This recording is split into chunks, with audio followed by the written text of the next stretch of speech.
zuma ce, wasu ko suka ce ruwan guba ce. Soyayya ruwan zuma ce, wasu ko suka ce ruwan maɗaci.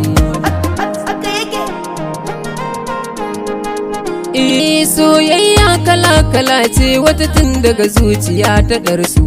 In ta shige ka tun kan ayo nisa sai zuciya ta gamsu. Idan magana ta so ake yi, wasu ku ne za su zo su kalla. Wajen haduwa da daɗi, wajen rabuwa wasu za su zuba da kwalla. Su ba malami bane ba, kuma ba jahili bane ba, shi bai zama abin faɗa ba. In ya shige ka za ka gane cewa bai taba ka kuskure ba.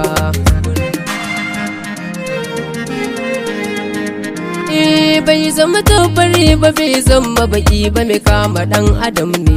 Dalilin so ya sa ka kyale garin ku ka zagaya birane. Wasu ma dai a kansa ne za ka ga ba sa san shiga mutane.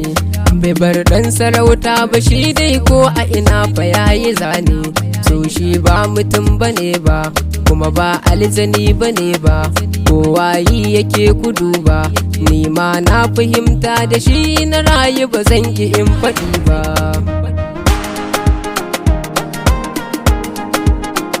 Alakar gaskiya in ana yi dole fa sai da so da ƙauna, musamman ma idan an aminta da juna babu cin amana.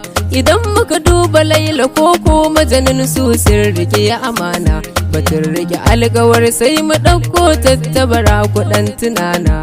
Suna sa mutum hawaye, kuma na sa mutum amaye, shi kuma baya san alaye. Da ka kushe masu yi in har kai baka so ka fara yi ba.